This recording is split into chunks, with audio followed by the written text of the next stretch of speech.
It was the first time he brought his girlfriend home, only to find over a dozen men lying around the house. This is India, so densely populated that 10 people live in one room.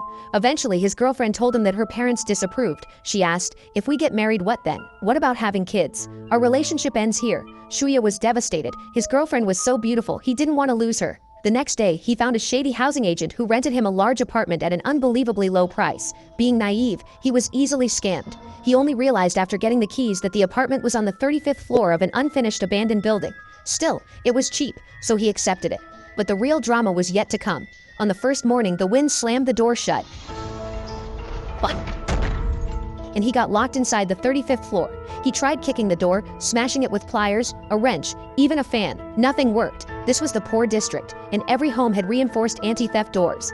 Out of options, Shuya tried to call the police, only to find his phone was dead. He'd left it charging all night, but it didn't charge at all. He plugged it in again, but there was no electricity in the building. Desperate, he ran to the balcony and shouted for help. But from the 35th floor, his voice couldn't carry down. And besides, the entire building was unoccupied. He was the only tenant. He kept banging on the door until he injured his hand. He poured bottled water on the wound to clean it, a move he'd soon regret. The entire building had no running water. By nightfall, he turned on his flashlight and shouted again.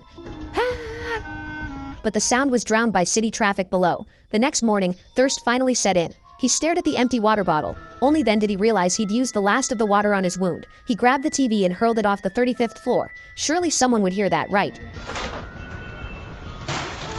But the guard downstairs was listening to the radio and didn't hear a thing. Shuya started rummaging through drawers, found some cardboard and wrote "Help, 35th floor" using toothpaste. He threw it out the window, but the cardboard gently floated down onto someone's rooftop. Mission failed. He tried again.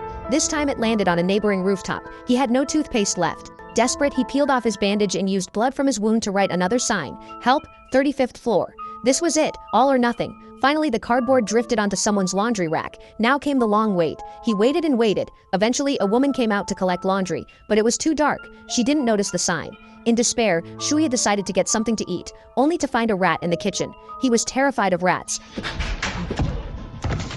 The next morning, he was woken up by the sound of running water. Finally, he could drink, but as he approached, he saw the rat was already there. He dared not go near. He watched helplessly as the last drops of water trickled away. Shuya fell into despair again. He cursed himself. "How pathetic am I? I can't even face a rat." He smashed a mirror, cut his finger with a shard, and wrote another sign with his blood. This time, the cardboard landed right in front of the guard. The guard picked it up, looked at it front and back, but he couldn't read. Later that morning, the woman came back to hang laundry. Shuya quickly tore a piece from his underwear to make a slingshot from scratch.